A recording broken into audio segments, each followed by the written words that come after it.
Mi madre dijo, tu hermano viene con sus 2 hijos a vivir con nosotros, así que tienes que irte, parásita. Le respondí, estás bromeando, ¿verdad? Mi mamá se rió. No, hablo en serio. No dije nada y me fui. A la mañana siguiente 53 llamadas perdidas. Soy Naomi Vega, de 33 años. Y en el momento en que me di cuenta de que mi propia casa ya no era mía, mi madre estaba en la cocina con los brazos cruzados como si lo hubiera ensayado. No lo hizo con suavidad. Ni siquiera fingió sentirse mal. Resopla simplemente me miró y dijo que mi hermano venía a quedarse con sus 3 hijos y que yo tenía que mudarme. Por un segundo, sinceramente pensé que estaba bromeando. Incluso solté una risa corta y pregunté, ¿estás bromeando, verdad? Ella también se rió, pero su risa fue más fría. No, dijo. Hablo en serio. Luego me llamó parásita. Como si los últimos 3 años de mi vida nunca hubieran existido. Como si no hubiera sido yo quien mantuvo viva esa casa después de la muerte de mi padre.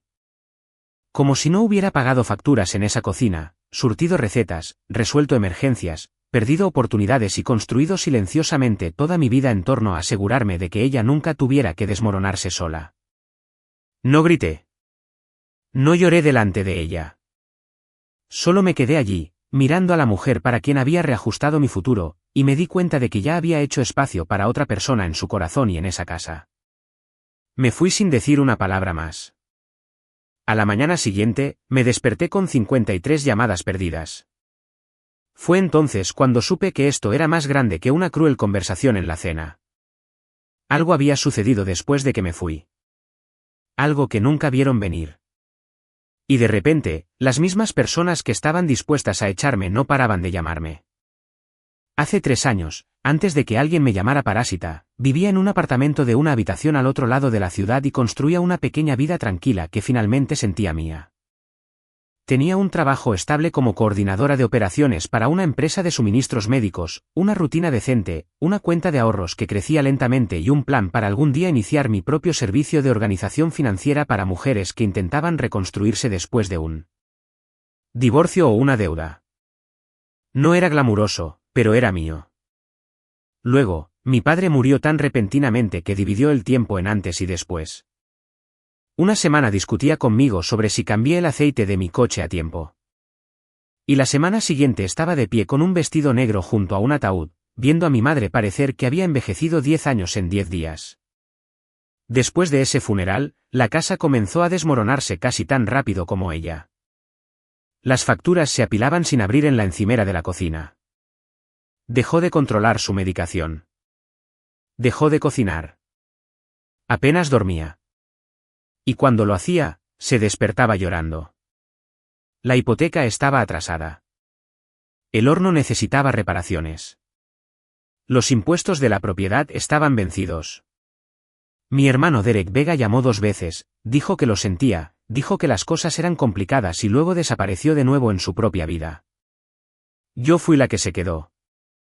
Renuncié a mi alquiler, guardé mi apartamento en un almacén y volví a mi antiguo dormitorio, diciéndome que solo sería por unos meses, quizás 6, quizás hasta que ella se estabilizara.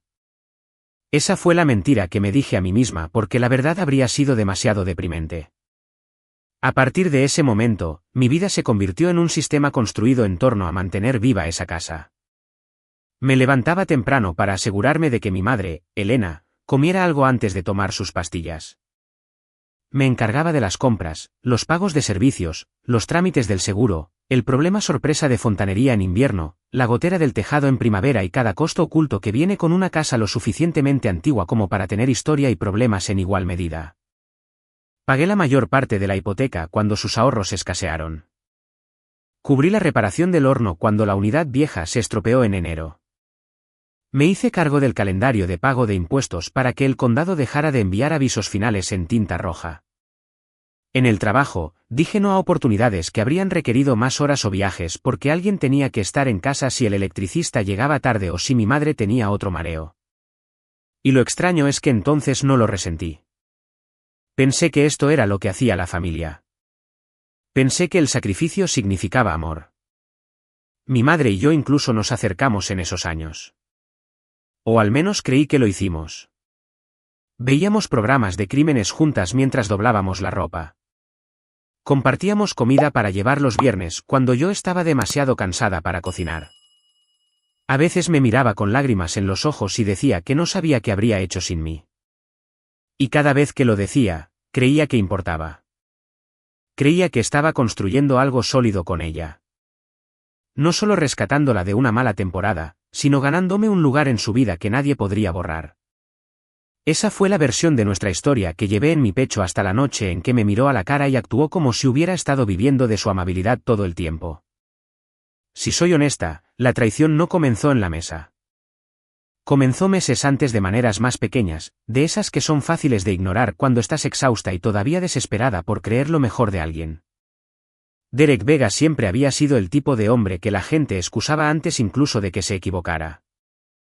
Era encantador cuando quería algo, descuidado cuando lo obtenía, y de alguna manera siempre a una crisis de distancia de ser perdonado de nuevo. Deambulaba de ciudad en ciudad, de trabajo en trabajo, de relación en relación, generalmente dejando alguna factura impagada o una promesa rota.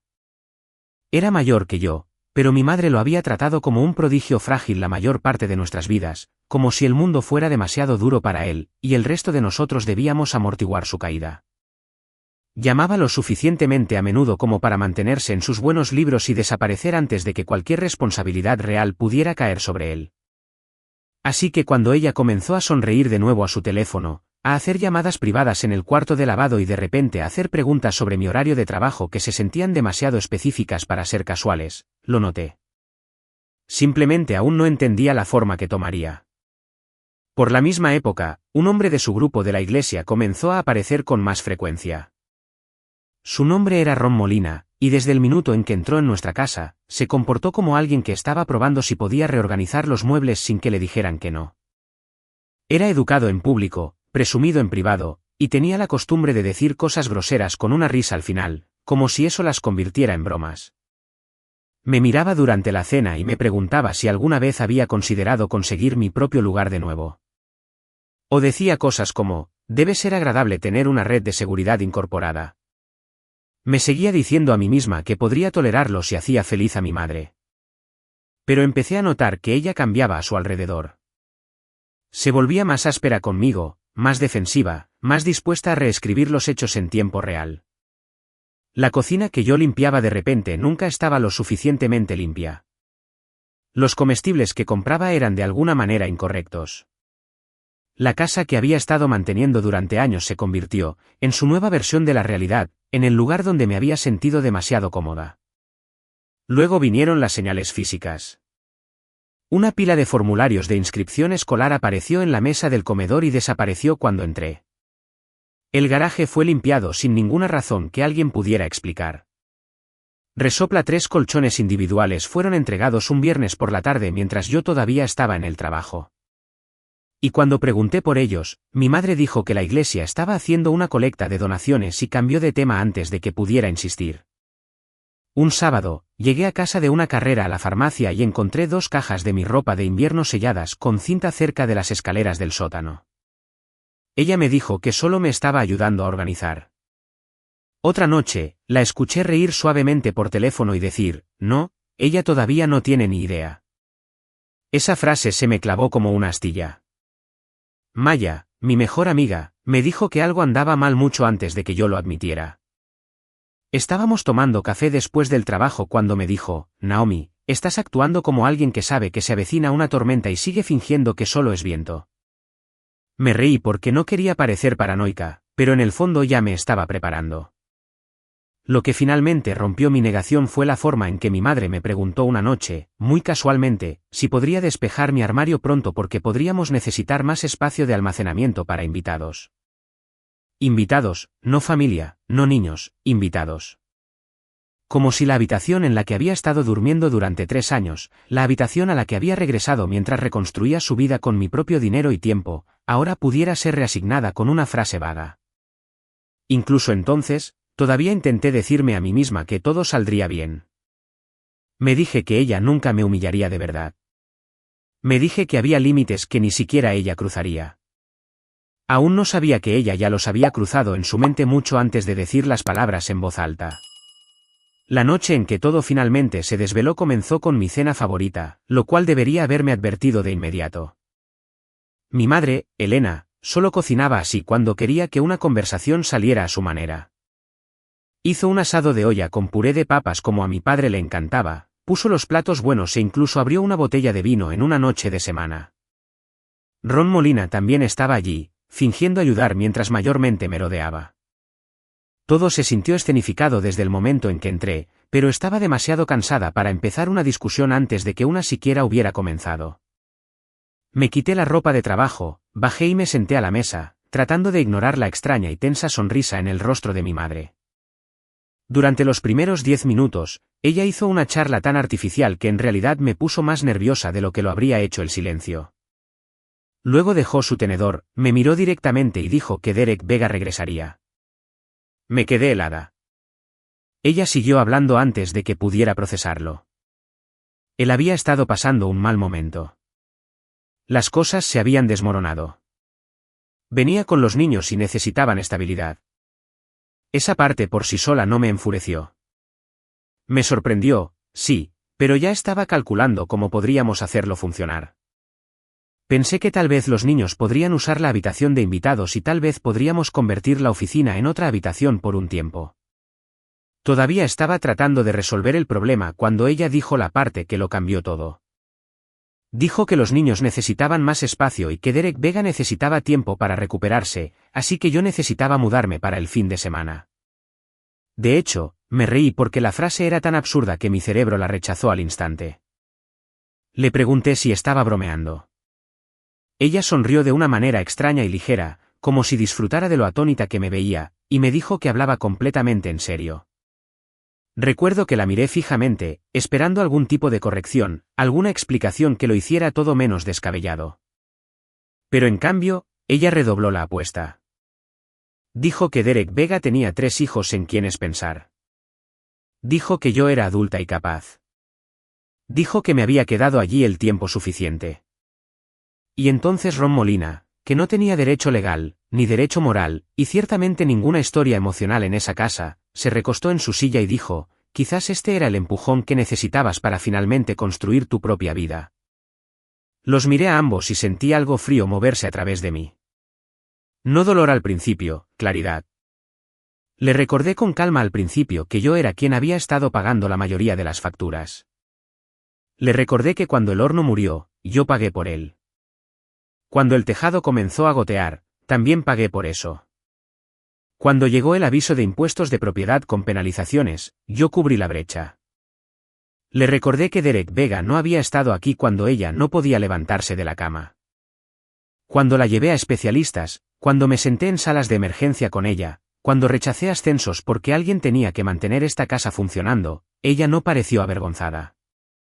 Parecía molesta. Luego dijo la frase que creo que había estado construyendo durante meses. Dijo, actúas como si ayudar a tu propia familia te hubiera comprado la propiedad. Yo dije, no, actúo como si ser tratada justamente debiera venir con no ser echada de la casa que ayudé a mantener en pie. Fue entonces cuando su rostro cambió por completo. Toda la suavidad desapareció. Se inclinó hacia adelante y me llamó parásita. Dijo que me había quedado demasiado tiempo, que había tomado demasiado y que había construido mi identidad aferrándome a una casa que se suponía que me ayudaría temporalmente. Dijo que Derek Vega la necesitaba más. Dijo que esos niños importaban más ahora. Dijo que no era saludable para mí seguir aferrándome. Podría haber gritado. Podría haberle recordado que Derek Vega había pasado años aferrándose a mujeres, trabajos y oportunidades que nunca respetó. En cambio, solo me senté allí, aturdida por la forma casual en que borró todo lo que había hecho. Lo peor no fue ni siquiera el insulto. Fue la certeza en su voz. La sensación de que se había contado a sí misma esta nueva versión de mí tantas veces que ya no se sentía culpable al decirlo. Ron Molina le puso una mano en el brazo como si ella fuera la parte herida. Y eso fue todo para mí. Me levanté, empujé mi silla y no dije nada. Salí antes de que pudiera sentirse lo suficientemente generosa como para ofrecerme una semana o lo suficientemente cruel como para acortarla a 3 días. Conduje hasta que ya no pude ver nuestra calle, luego estacioné frente a un supermercado abierto las 24 horas y me senté en la oscuridad con ambas manos en el volante. Tratando de entender cómo una persona podía pasar 3 años demostrando su amor y aún así perder ante alguien que apenas se había presentado. Cuando finalmente revisé mi teléfono, vi un mensaje de texto de mi madre: por favor, no seas dramática. Podemos discutir la logística mañana. Logística. Esa fue la palabra que usó para desmantelar mi vida y entregar mi lugar al hijo que no había hecho más que aparecer roto de nuevo. Cuando regresé a la casa más tarde esa noche, ya no estaba confundida. Estaba alerta. Ese es un tipo diferente de dolor. El tipo en el que tu corazón todavía está sangrando, pero tu cerebro ya ha empezado a tomar notas.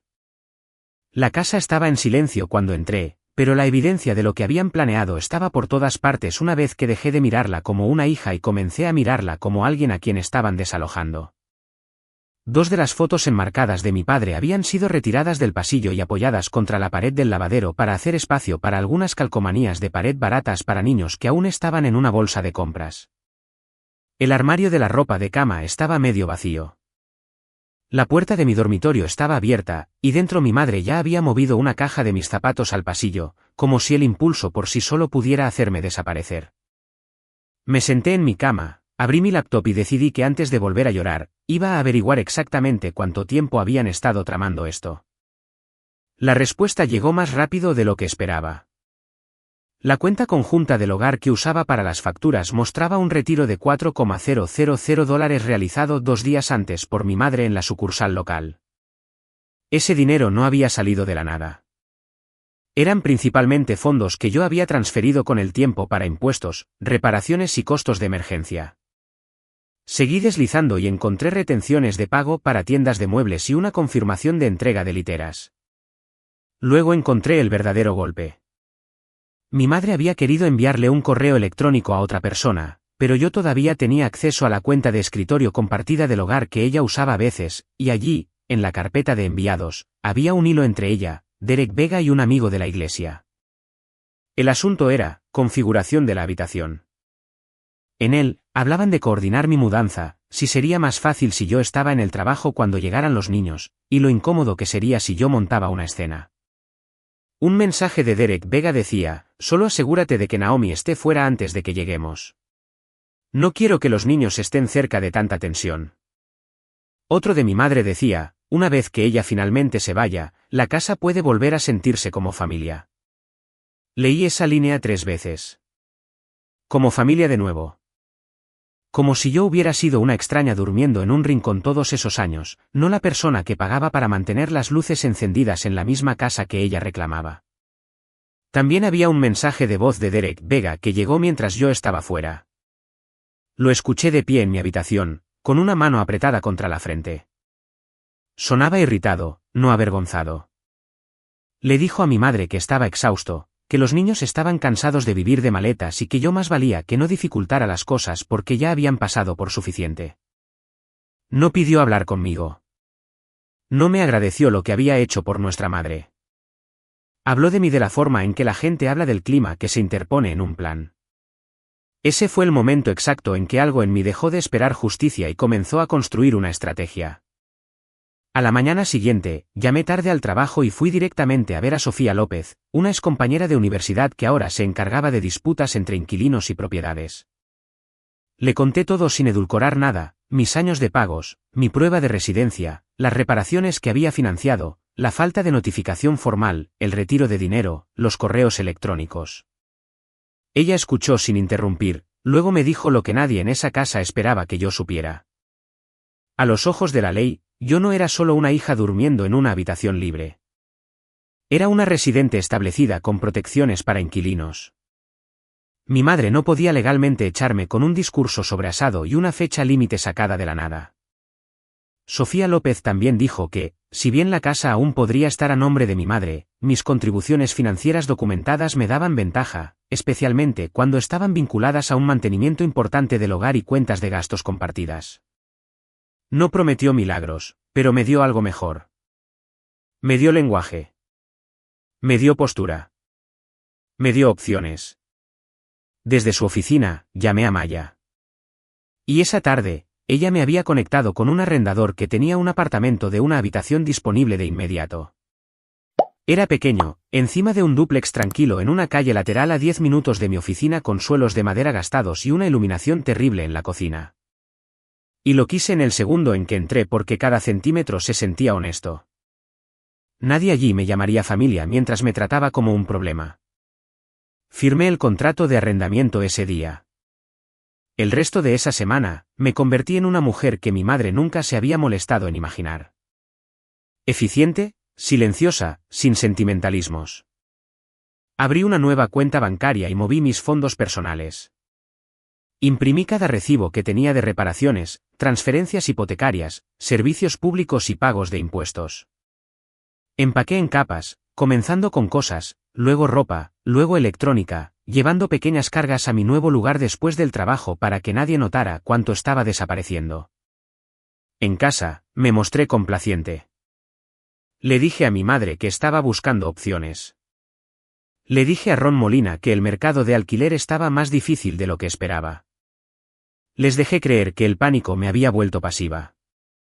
Todo el tiempo estaba organizando el momento en que entenderían exactamente lo mal que me habían juzgado.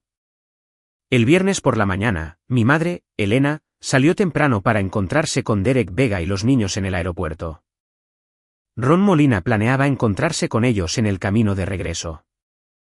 Ella hizo una pausa en la cocina antes de salir y me dijo con esa falsa paciencia que la gente usa cuando cree que ya ha ganado, que esperaba que yo tuviera la mayoría de mis cosas fuera antes de que ellos regresaran. Recuerdo haberla mirado por encima del borde de mi taza de café y pensar lo extraño que era que ella todavía creyera que era ella quien fijaba las condiciones. En cuanto su coche se alejó, me puse a trabajar. Primero, llamé al cerrajero que había reservado 2 días antes. Luego, llamé a las compañías de servicios públicos y eliminé mi nombre de cada cuenta que era solo mía para administrar, asegurándome de que las facturas finales y las fechas de transferencia estuvieran documentadas. No corté el servicio ilegalmente ni saboteé nada. Simplemente terminé el sistema silencioso que había hecho su comodidad sin esfuerzo. El cerrajero llegó a las 9:30. A las 11, todas las cerraduras exteriores de esa casa habían sido reemplazadas.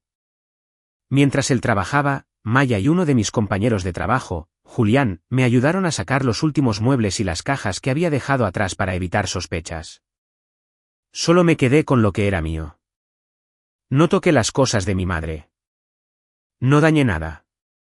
En la mesa de la cocina, dejé una carpeta con copias de transferencias bancarias, facturas de reparación, pagos de impuestos, facturas del hogar, prueba de residencia y una carta formal de Sofía López delineando mi posición legal y solicitando negociaciones de reembolso. También dejé una frase escrita a mano en la parte superior, ya que fui lo suficientemente buena para pagar esta casa, fui lo suficientemente buena para ser tratada legalmente. A las 12:15, estaba de pie en mi nuevo apartamento rodeada de cajas, comiendo galletas sobre el fregadero porque estaba demasiado nerviosa para sentarme. A las 12:38, entró la primera llamada, luego otra, luego 6 mensajes de texto en 2 minutos. Para la 1, la pantalla de mi teléfono parecía estar sufriendo un ataque de pánico. Mi madre. Derek Vega. Mi madre de nuevo.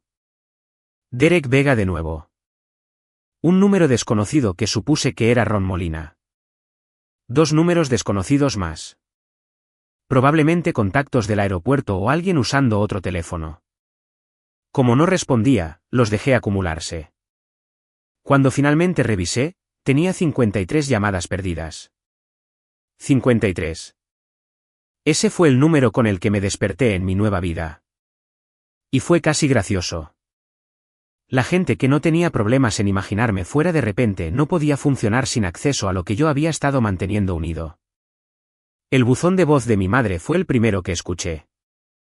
Sonaba furiosa y asustada al mismo tiempo.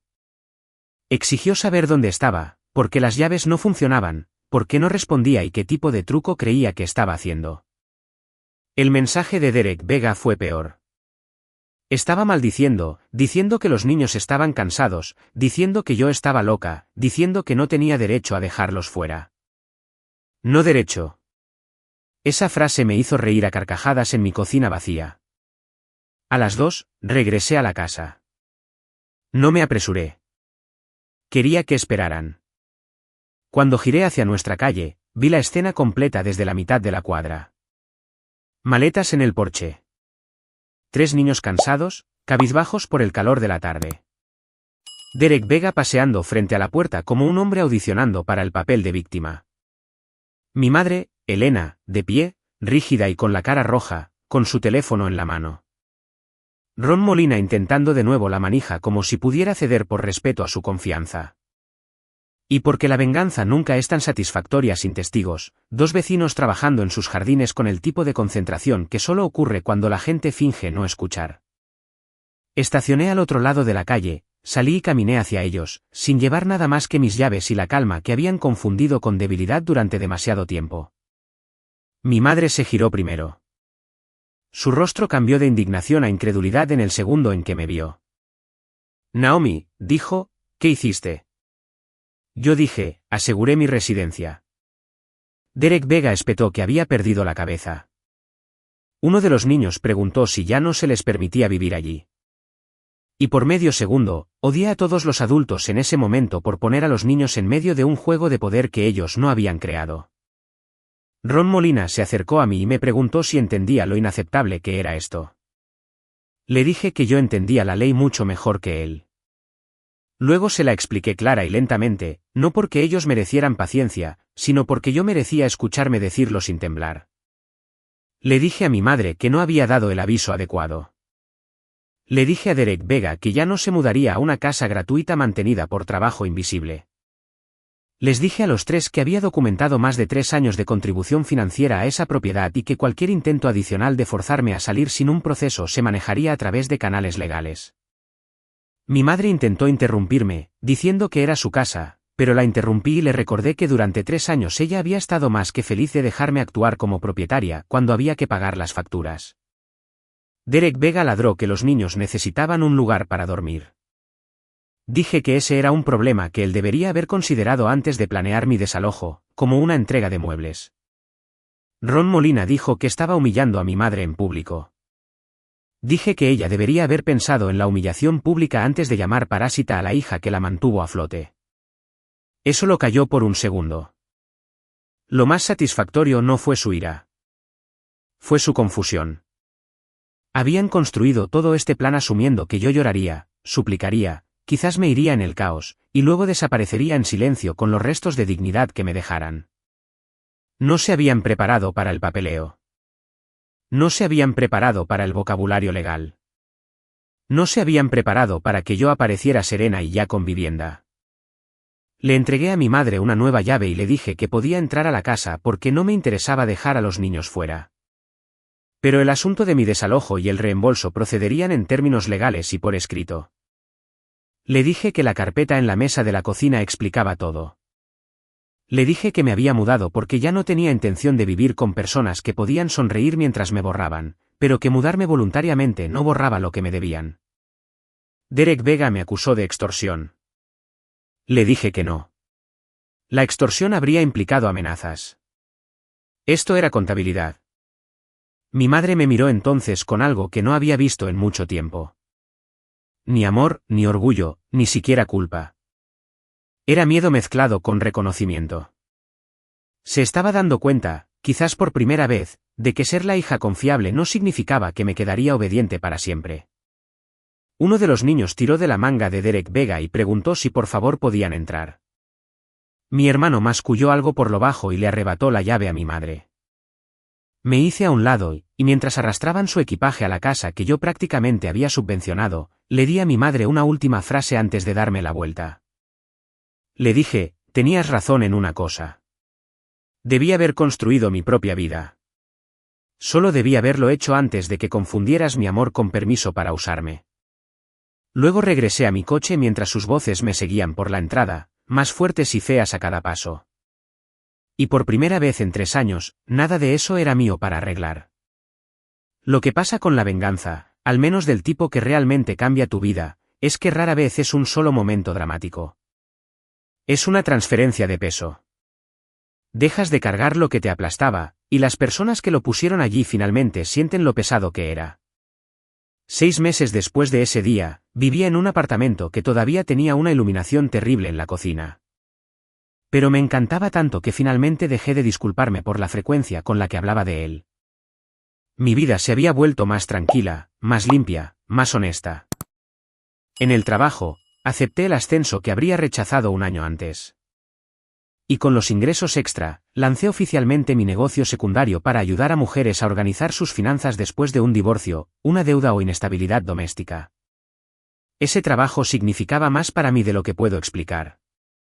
Cada hoja de cálculo que limpiaba, cada cuenta atrasada que ayudaba a desenredar, cada presupuesto que ayudaba a reconstruir sentía que le estaba entregando a alguien más el mapa que deseaba haber tenido años antes. Maya dijo que me veía 10 años más joven después de mudarme, lo que fingí odiar aunque tenía razón. Dormía mejor. Me reía más. Empecé a decir que no sin escribir ensayos completos para justificarlo. En cuanto a mi familia, las consecuencias llegaron exactamente como siempre lo hacen cuando la gente confunde a una persona confiable con un recurso inagotable. Derek Vega no se volvió responsable solo porque estaba de nuevo bajo el techo de nuestra madre. Rebotaba entre trabajos a corto plazo, contribuía menos de lo prometido y se quejaba constantemente de lo caro que era todo. 3 niños en esa casa significaban ruido, caos, gastos de comida, formularios escolares, montañas de ropa sucia, visitas al médico, desorden y una logística diaria que mi madre, Elena, alguna vez esperó que yo absorbiera sin reconocimiento. Ron Molina perdió interés una vez que la realidad se volvió inconveniente. Es fácil jugar a ser el que manda cuando otro paga las facturas y hace el trabajo. Es más difícil cuando el hijo que defendiste actúa como si cada regla fuera un insulto personal y cada gasto fuera culpa de otra persona. Escuché fragmentos a través de vecinos y un reacio intercambio de mensajes de texto con mi madre sobre un cronograma de reembolso que Sofía López ayudó a formalizar. Hubo discusiones. Hubo pagos perdidos. Hubo al menos un incidente que involucró una confusión al recoger a los niños de la escuela que dejó a mi madre, Elena, llorando en un estacionamiento. El reembolso en sí me importaba menos con el tiempo que lo que representaba. Era una prueba en papel de que no había imaginado lo que di, prueba de que mi trabajo tenía valor, incluso si las personas que se beneficiaban de él intentaron renombrarlo como dependencia. La primera vez que vi a mi madre de nuevo sola fue en una farmacia un martes lluvioso. Se veía más pequeña de alguna manera, más cansada alrededor de los ojos, como si la certeza que había lucido esa noche en la mesa hubiera sido desmoronada por la realidad. Me preguntó cómo había estado, y le dije la verdad. Había estado bien, ocupada, creciendo. Ella asintió y dijo que había visto una de mis tarjetas de presentación en una panadería del pueblo. Luego dijo algo que no esperaba. Dijo, mi padre habría estado orgulloso de que construyera algo propio. Esa frase aterrizó en un lugar dentro de mí que todavía recordaba querer su aprobación, pero no deshizo nada. La curación no es amnesia. Un cumplido después de la traición no reescribe la traición. Lo que sí puede hacer, si lo permites, es confirmar que ya no necesitas que la persona que te hirió niegue la herida antes de que se te permita sanar de ella. No nos reconciliamos ese día. No hubo una disculpa dramática en el pasillo 7 entre la medicina para el resfriado y el champú. Pero hubo un cambio. Ella sabía que no volvería a salvarla de las decisiones que había tomado a mi costa. Yo sabía que no necesitaba que la venganza pareciera crueldad para contar. A veces, el final más satisfactorio no es ver a la gente colapsar. Es verlos vivir con las consecuencias exactas que desestimaron cuando aún te tenían allí para protegerlos de cada impacto. La lección más profunda me llevó más tiempo aprenderla y es la que querría que cualquiera que escuchara llevara consigo. Ayudar a la familia no está mal. Amar profundamente no es debilidad. El sacrificio en el lugar correcto puede ser hermoso. Pero cuando el amor se usa para exigir silencio, trabajo no remunerado, perdón interminable o la rendición de tu futuro, deja de ser amor y se convierte en permiso para la explotación. Eso no es un valor familiar. Es un sistema roto. Vistiendo la ropa de la lealtad. Otra lección es práctica. Y lo digo de la manera más seria. Las personas amables también necesitan papeleo. Lleva registros. Conoce tus derechos. Entiende de quién es qué. No asumas que ser moralmente correcto te protegerá si alguien más está dispuesto a ser legalmente despiadado. Los límites no son solo emocionales. A veces son financieros. A veces son logísticos. A veces son la diferencia entre ser borrado y poder mantenerte erguido cuando alguien lo intenta. Y hay una verdad más que importa, especialmente para los niños atrapados en estas tormentas. Los niños aprenden cómo se ve el amor observando a los adultos que los rodean. Si los adultos normalizan el favoritismo, la manipulación y el uso de la persona más responsable como chivo expiatorio, los niños lo absorben como algo ordinario. Pero si ven límites, responsabilidad y autorrespeto, también aprenden esas cosas. Eso importa. Importa a las comunidades, a las familias, al tipo de personas en que esos niños se convierten más tarde. Así que si hay algo bueno que salió de lo que me pasó más allá de mi propia libertad, espero que sea esto. Espero que alguien que esté escuchando oiga que ser necesitado no es lo mismo que ser valorado. Espero que alguien que haya estado cargando todo un hogar sobre su espalda se dé cuenta de que se le permite dejarlo. Espero que alguien a quien se le haya dicho que es egoísta por querer justicia entienda que el autorrespeto no es egoísmo. Es supervivencia. Hoy en día mi vida no es perfecta pero es mía. La construí sin rogar por quedarme donde no me respetaban. La construí después de ser llamada parásita por personas que se habían alimentado de mi estabilidad durante años. Y lo más poderoso que sé ahora es esto. Tu valor no está determinado por lo útil que seas para las personas que te descartarían en el momento en que aparezca alguien más ruidoso. Tu valor reside en tu carácter, tus límites, tus elecciones y tu disposición a proteger tu propio futuro, incluso cuando las personas que te lastiman comparten tu apellido.